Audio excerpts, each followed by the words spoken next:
All right, you checking in with Mike Williams from the LA Chargers, and you're tuning in to Chargers Unleashed. Welcome to another edition of Chargers Unleashed. Jake Hefner and Dale Wolkenstein here with you from the LA Football Network. If this is your first time tuning in to the show, make sure you hit that like and subscribe on your YouTube. You can also follow us on Facebook, Twitter, Instagram, Spotify, and Apple Podcasts. Dan Wolkenstein, 10 days and counting until the 2025 NFL Draft. We got a lot to talk about in 10 days' time, a lot to cover. We also have another special guest, Dan Wolkenstein, as he normally does, giving the introduction to our special guest. Who is it, Dan? Boy, this is a treat for not only Chargers fans, but for Jake and myself personally. Arguably the best in the industry in giving arguably the biggest assistance to all NFL draft connoisseurs, experts even, and NFL executives who are looking at drafting players for their own NFL team. Recently came out with The Beast. The Athletic's Dane Brugler joins Chargers Unleashed to talk all things NFL draft, some predictions for this Chargers team, best fits, biggest needs, and strategy for how this Chargers team, Joe Hortiz, Jim Harbaugh, can construct this team to help Justin Herbert and get bigger on the trenches. So much in this conversation that I cannot wait for all of you to tune into this one. Dane Brugler from The Athletic next on Chargers Unleashed. Well, Jake, the draft is less than 10 days away, and big moment for us at Chargers Unleashed, and big moment for Chargers fans, I think, worldwide, as we have a very special guest. The one, the only, the man, the myth, the legend, and the beast himself, Dane Brugler from The Athletic, joins us here on Chargers Unleashed. Dane, welcome to Chargers Unleashed. Thanks for coming on. Hey, I appreciate you guys having me. It's we're 10 days away. That's Wow. I mean, I don't know about you. I'm ready for it to be here. But you know, we still have things to talk about before we get there.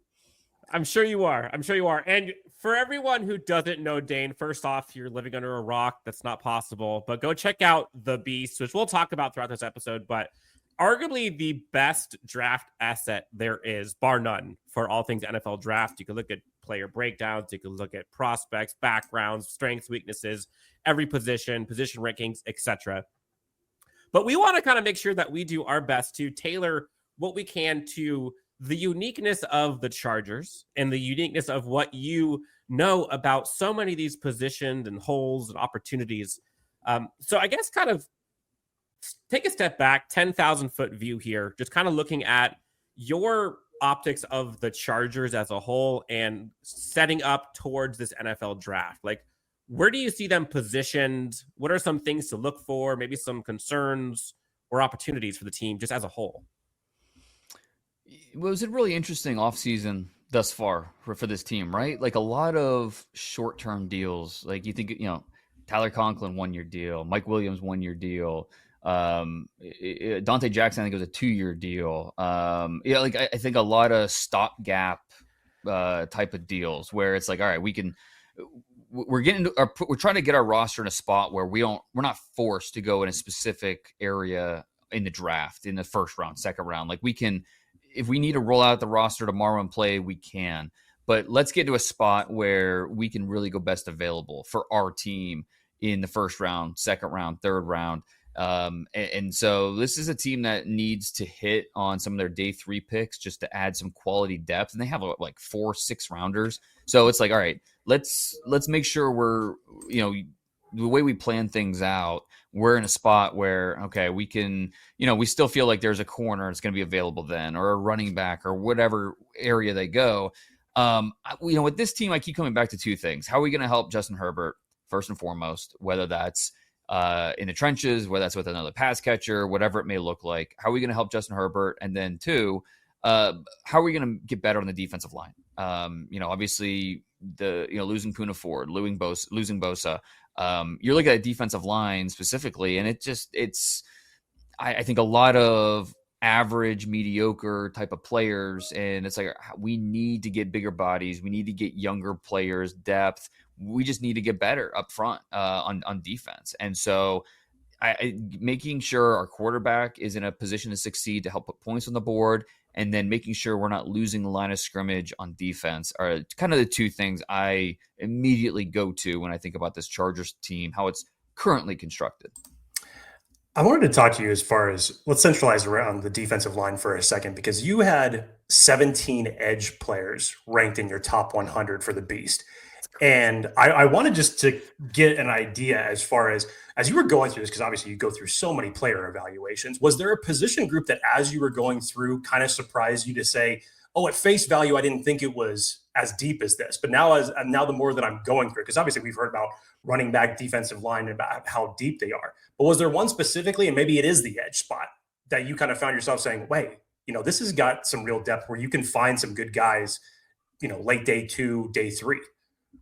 Yeah, I mean, I probably would point to edge just because this defensive tackle class is loaded. We've talked about that, but I was surprised how many edge players I had, and it especially because I don't love this edge class necessarily. There's a lot of question marks, but I think when you think about, every team's looking for more pass rush help, and you think about, all right, well, he's got a hole here, but he does this really well. And so I think when you focus on that, you can talk yourself into a lot of these guys. Like I had 17 in my top 100, but that didn't even include Shavon Jones from LSU or Baron Sorrell from Texas, two guys that I really, really like.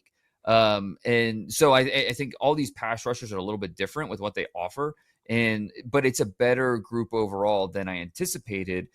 I just didn't think I would like it as much as I did when I put together my rankings. But part of it is I think the premium nature of the positions baked into that a little bit, where you have to be able to affect the quarterback on defense, have to. And so I think that's probably baked in a little. But this is a draft with a lot of bodies, a lot of guys that can help in different ways. And so I think going into rounds 3, rounds 4, you feel pretty confident that you're going to be able to find a defensive lineman both in the edges or on the interior that you think can help pretty quickly and maybe be an asset or a starter down the road. We're talking to at the Athletics, Dane Brugler. If there's one reason to go and subscribe to the Athletic, it's the man sitting here right in the middle of us. One of the things I love about the Beast that you put out is you put each team's biggest needs, and it's pretty darn accurate. And I look at what the Beast has for the Chargers' biggest needs: tight end, edge, running back, a guard, wide receiver, and defensive tackle. We talked a little bit about the defensive tackle and the edge group a bit. I think a lot of Chargers fans are a little nervous, just given the Jim Harbaugh, Greg Roman style of going through the trenches and tip of the spear offensive weapons. But to your point, help Justin Herbert. So looking at, I guess, the tight end and running back position, when should Chargers start freaking out if they don't get one of those in blank round? Because I think some people just think if they don't go round 1, round 2, they're not going to get a starter, we're screwed. Right. But that's not the case, especially in this draft, especially at those positions. Yeah, I think the other position, to answer the last question about maybe what position was a little bit deeper than I thought, if it wasn't edge, I probably would have said tight end. Just because you have the guys at the top, obviously, with Tyler Warren, Colston, Loveland. I think Mason Taylor's right there, knocking on the door of the first round. I think he finished as my 33rd best player. Elijah Arroyo from Miami is right there in that top 50 conversation. But then even after that, I'm a big fan of Terrance Ferguson from Oregon. I think he's a 3rd-round pick. Harold Fannin from Bowling Green. It looks a little bit different with him, but you're talking about a 20-year-old who wins at the catch point consistently, and he's a good enough athlete to help you in different ways. So he's in that probably mid to late 3rd-round range. And then after that, Gunnar Helm, teams think he's going to go top 100. Aronde Gadsden, he's probably in that early day 3 range. That's and then my guy. That's my guy. Yeah, there's a lot to like about him, sure. And so I think he's a little bit unique where he's only going to do so much as a blocker, and so you have to figure out just the best way to utilize him. Is it going to be in the backfield? Is it going to be as a true slot, power slot? So you have to be a little creative with how you use him, but he's one of a lot of tight ends in this class that you feel like there's something to offer. So yeah, I mean, it's how they address tight end will be interesting. Conklin, again, 1-year deal. We're talking about minimum money. I've had my 7-round mock coming out, and just spoiler, I have them going with the tight end in round 2. And I think it's one of those cases where, you feel good about what he can bring as a rookie, but also you feel like you have the long-term answer. Someone's going to help your quarterback and give you that extra pass catcher you've been looking for. So, and wide receiver is interesting too. With obviously you feel like you have a dude with Lad McConkey, but then okay, after that, what's Quinton Johnston and Mike Williams and do they feel like there's more upside that with Brendan Rice than what we've seen so far in 1 year? So how early do they address the receiver position will be really interesting, just to see where on their list of priorities is it. If they take a receiver in the 3rd round, we'll be okay. I'll be encouraged by that because it tells me they think they need to get better there. But if they wait until the 5th or 6th, then it's like, well, maybe they feel like they're in a good enough spot and they don't need to invest a premium position or a premium asset draft pick at that position that early. So yeah, the Chargers are in a spot where they have a lot of needs. And you can understand why they'd go in a lot of different directions on draft night, but the way they prioritize them will be fascinating just to get a glimpse of where's the front office and coaching staff feel like they are and how quickly, because we have to remember we're drafting for 2025, but we're really drafting for the next 4 or 5 years. So, but I do think it will be a little bit of a glimpse into their minds about where they feel like they need to get better. I wanted to piggyback off of that real quick before I ask my next question, because I know you're very higher on Kyle Williams and Torrey Horton, who's two names that Dan and I have brought up a lot when it's come to wide receiver evaluation. I wanted just your take on them specifically to highlight them, because that's been quite a topic of discussion in terms of when would the Chargers prioritize it. Like, we know Mike Williams is only on a 1-year deal. You've got to get Justin Herbert more weapons, and more specifically, probably at the X position. So as it relates to those two wide receivers specifically, I'd love to just hear some insight as far as what you've seen out of your evaluation of them. Yeah, it's tough to find those true X's, right? I mean, there's a reason there's only so many of them. And I don't know that you're necessarily going to find one, especially 3rd round, 4th round, where this team might be fishing for a receiver. But yeah, those two receivers that you mentioned, Kyle Williams, Torrey Horton, maybe not the biggest guys in terms of just size. They're not going to blow you away, but they both have speed. They both, in terms of production, what they did this past year. I mean, Horton's been doing it a couple of years. He actually got hurt this year, so he's been off maybe the radar a little bit, out of sight, out of mind. But watching, going back to that Colorado State epic, not this past year, the year before, and seeing Torrey Horton, how much he meant to that offense and the different ways he made plays. That game was like just an eye opener. Like this is an NFL player, and I think both will go on day 2. And with Williams, I think the Senior Bowl has really opened my eyes to him. Just like, okay, guys can't cover him. He is gaining separation consistently, and he's doing it in different ways. Yeah, he does have vertical speed, but his ability to set up the defensive back, snap his route, and give his quarterback a target was pretty impressive. And so, he had the 4.40 at the combine, and then he hurt, I think it was his hamstring at the combine. So that ended his workout. Didn't have a pro day because of that injury. And so we've seen him on really racking up the frequent flyer miles the last month, going to different city to city as teams try to figure him out. And I think that's something that, cat's out of the bag. Like, teams know, okay, Kyle Williams, he's going to go. He's somewhere in the top 75. He's probably going to go. But he's been a popular player this spring. I wanted to ask, on the topic of wide receiver, there's a couple guys that I think are kind of polarizing, but then there's some that are seemingly, I don't want to say hidden gems because all the gems, but like ones that are not being talked about as much. And real quick, I think Deontay Thornton and Nick Nash are the two that I'm probably higher on as specific fits for the Chargers.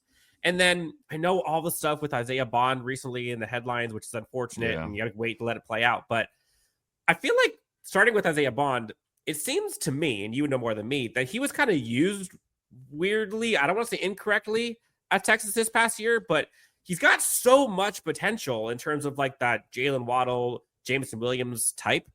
Like, to me, I'm way higher on him than I think other people are. Like, am I missing something? Like, what's the drawback there? Well, yeah, I think it's overall consistency. Like, he was brought into Texas to be the guy, and it turns out the other guy they brought in, Matthew Golden, turned out to be the guy. And with Bond, I mean, let's first address what happened. Being arrested or turning himself into authorities because of the warrant. Like, I've heard some details, and it's, I don't want to speak on them because we don't know the full facts yet. But just what I've heard, it's not great, and it unfortunately for him, regardless of if it's true or not, just the timing's bad. Teams aren't going to have enough time to really vet this recent situation, and so that really makes him a wild card on draft night, whether he's guilty or not, or if there's truth to it, if it's a half truth, whatever. We just don't know, but the timing of it is really rough for him. So he could still be drafted in the 4th round. He could go undrafted. I mean, it's just hard to say at this point based off of what this happened. But just strictly on the field, and the consistency level wasn't there for me. And Quinn Ewers, I think he lost the trust of the quarterback. Like, the receiver wasn't where he needed to be consistently. He has speed. There's no doubt about that. Speed's not a question with him. But if the quarterback can't trust you to be in a certain spot at a certain point, and you're not consistently catching the football and moving the chains, that's an issue.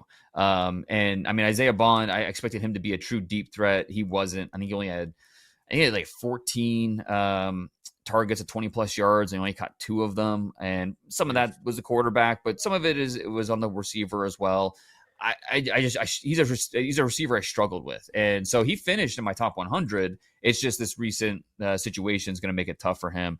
The other guys you mentioned, Nick Nash is, talking about a former quarterback. I mean, this is why you have the beast, is for a guy like this who is, he's been in college a long time. He's gonna be a 26-year-old rookie. Like, he's an older player, but to see his, the way his journey is it's more unique than most players, being a former quarterback, making that switch to receiver. Just the gradual improvements that he made is really interesting to watch. And so I think some teams are going to be out just because he's not a burner and he's an older player, but that's just going to make him a better value for the teams that are interested somewhere on day 3. And, he standing on the sidelines at the East-West Shrine practices, he did a really nice job down the field catching the football. And at the end of the day, what are we doing? We're drafting. We want to scout receivers, right? And what do? They catch the football. So, especially when we get to the day 3, let's not overthink it. Does he get it consistently open? I wouldn't say that, but he consistently catches the football and he tracks the ball beautifully. He doesn't give away his intentions in terms of his eyes. And he's able to finish on a consistent basis. And so you love that about him. So I get it in the later rounds on a guy like this, on Nick Nash.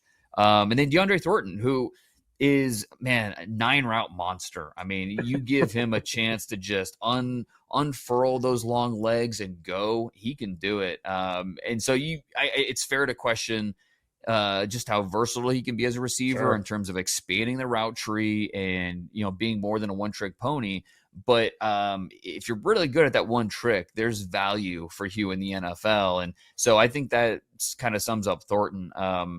But yeah, where do you draft a player like that, right? I mean, I think that, like you and I can look at the player and see the same skill set and evaluation, but maybe we differ on the valuation in terms of, okay, I see a guy, I see the talent. I see more of a 5th round pick, where you might look at it and say, hey, I'm going to bank on the upside here of it hitting because of the way he can win downfield. So late 3rd, early 4th, maybe that's where I would take a chance on him. And that's where teams are.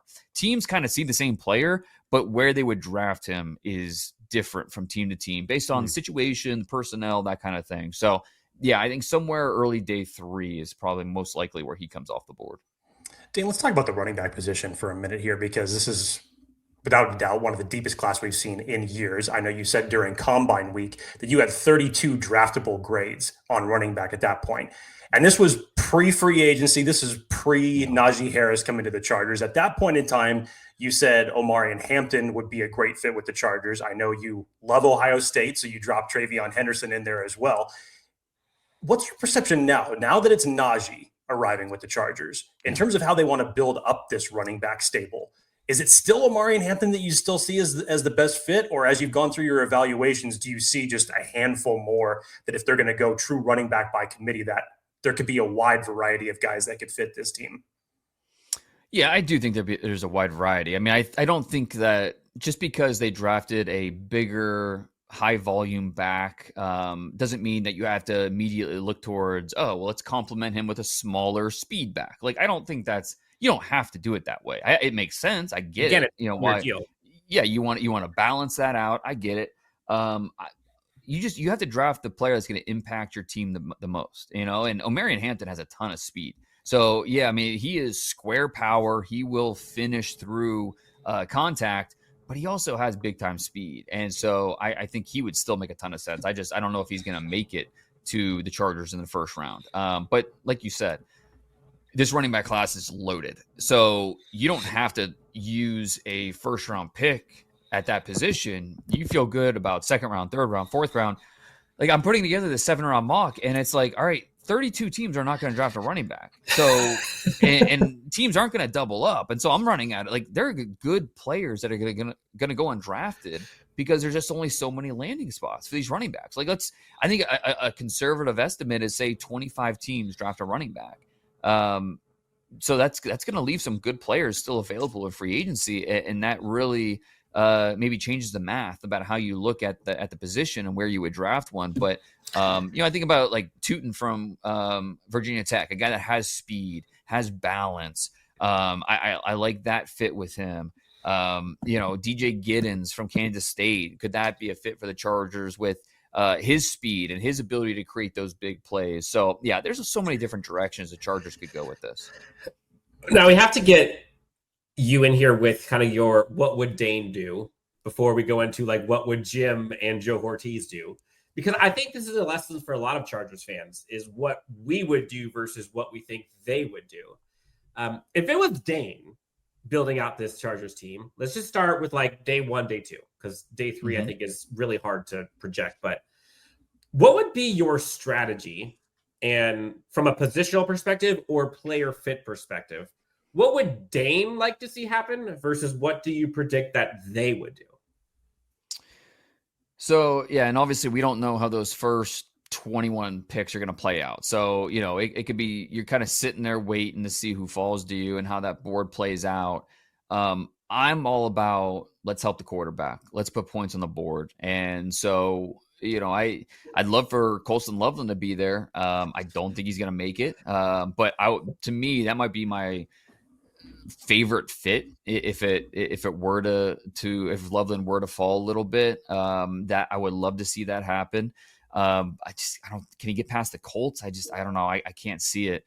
But what I think they would do, I mentioned at the top, like, I think they want bigger bodies up front on defense. You lose Puna Ford, and it's just, okay, what do we need to add more guy and promising depth there. It's not just adding bodies. We need to add potential impact guys. And so like Kenneth Grant sitting right there, obviously there's familiarity with the coaching staff and the scheme. A guy that looks like a nose, but can penetrate as a 3 technique. He can be disruptive. So I think that makes a ton of sense for them if they were to go in that direction in terms of what I think they might want to do at 22. And then the second round, like I mentioned earlier, like with my 7-round mock, I am going tight end in the second round. And I think about, again, how am I helping my quarterback? How am I helping this offense score points and move the chains and, really get the most out of what this offense can be? So I'd like to see him do that. This is also a corner, maybe not the strongest cornerback year, but there's still a lot of guys that are good football players. And so I think corner is a position that they might look at once we get to that, day 2 type of range. Let's see, where did I have them going in the third? I had them going receiver. So again, so in the first round, I had them going defensive line. Day 2, I had them going tight end receiver. Again, I want to get them better on offense, and Quentin Johnston's just not doing it. Love Ladd McConkey in last year's draft, and I can't believe the Chargers got him where they got him. But obviously the way it played out was perfect for them, perfect for Herbert. So how are we going to help him? And adding a player that has speed, that can get open, that can help stretch out that defense a little bit, that's ultimately what I want. And I think you can find that guy in round 3. I did want to touch on it because you brought it up, talking about the corner position, because I know you've talked about previously with Tarheeb still and the Chargers just getting an absolute steal with him. And a lot of that was just due to what you saw in your evaluation of him, his confidence, his anticipation. Is there anybody, because we know Joe Ortiz loves to draft corners in this draft or just in any draft. Is there any corners that you see that are on day 3 that have those similar type of attributes to where you just say, I know that this guy at the next level, because of those, are going to be a great player? One of my favorite corners in this draft, Noel Williams from Cal. I don't think he makes it to day 3. I think he's a top 100 guy all day, but he's not a burner. And so if he did fall a little bit, that would, if you got him in the 4th, I mean, geez, that to me, that'd be a no brainer. Quincy Riley from Louisville, same type of, if he were to make it, I think he's more of a late 3rd type of guy, but if he were sneak into the 4th round and be a guy you got on day 3, he would definitely qualify as a no-brainer, has speed, has ball instincts. He's a smart player. Okay? Zone man, play off, compress. He can do all that. So I think Quincy Riley, if he were to fall a little bit, would make a lot of sense. Once we get past that, Mac McWilliams from UCF was one of those guys for me who, not the biggest. You wish he were the size was better, but he can move and he can cover, and the confidence that he plays with, the ability to just say mano y mano, let's go. I think I'm better than you. And even when he does make a mistake, he can bounce back pretty quickly. So I think that would match up. Mac McWilliams, Robert Longerbeam from Rutgers, another guy's Shrine Game, just sitting or standing there on the sidelines watching him. I mean, his transitions were outstanding. His ability to play quick routes, but also flip his hips, turn, run, and take away some of those deep windows was awesome. And so it's him doing that. Kobe Bryant at Kansas. I struggled with him a little bit just because he's not super fast. He refused to do 3-cone short shuttle and some of those drills during the process. But man, you talk about confidence. There's not a more confident corner in this draft than Kobe Bryant. And so, yeah, there's this corner class, maybe not as deep and strong as other years, but there's still plenty of guys that you can find well into day 3 that can come in and potentially make a difference for your secondary. 2 more questions, quick ones to get you out of here. And thank you again for doing this. This is fantastic. Chargers fans are about to go crazy on this one, I promise you. Self-proclaimed amateur barbecue pitmaster. I have to ask. Draft day, whether it's day 1, 2, or 3, because I know you're going to be swamped with agenda. But what is the barbecue pitmaster doing for the draft? I'll be in Chicago. We're doing a live show with Robert Mays, myself, Derrick Klassen, Bruce Feldman. We're doing a live show from Chicago. So I'm eager to actually check out the barbecue scene in Chicago, see what it has to offer. But I tell you what, once that we get past the draft, I'll definitely be firing up that smoker. And my favorite is beef ribs on the smoker. I mean, I think I grew up in Ohio. I live in Ohio now, but I spent 10 years in Texas, and that's where I kind of got the itch. And I realized barbecue is more than just hot dogs and hamburgers. And I was like, all right, my world's been opened. But yeah, all you need is pepper, salt, let the beef sing. And yeah, to me, beef ribs, that's my good. When I find the right cut at the butcher, it's a good day. Man, I'm over here salivating, and I don't know why I asked you that question. I'm sorry, because now it's to be hungry all day for beef ribs. Yeah. Last one for you, Dane. Day 3. I think there's so many guys, you mentioned this is why the Beast is so successful and why so many people go to it. Give us a 2 or 3, like day 3. Don't be surprised if you know, like certified Dane's dudes that people like kind of like a Tarheeb still, where like, how did they not get him? How did he go so late? But you're like, told you so. And obviously so much of this depends where they end up in the right situation. So there's definitely luck involved with, projecting something like this. But, I think Dylan Fairchild, the guard from Georgia, would qualify. I mean, to me, you watch him and you get Wyatt Teller vibes. The violence that he plays with, former big-time wrestler in high school. I think that entire Georgia interior offensive line was awesome with Tate Ratledge and Jared Wilson. But I think Fairchild doesn't get enough love. To me, if you went late 3rd, I'd be like, oh yeah, that makes sense. Like that 100% understand why they made that pick. And I just don't think he gets talked about nearly enough. So yeah, he would qualify. Bryce Cabledew, one of my top non-combine guys this year from Kansas, tackle, but he'll move inside to guard, has athletic movement skills, but also tough as nails too. So yeah, a couple guards that I like this year who probably won't go top 100, but I bet you we look back and say, yeah, they definitely should have.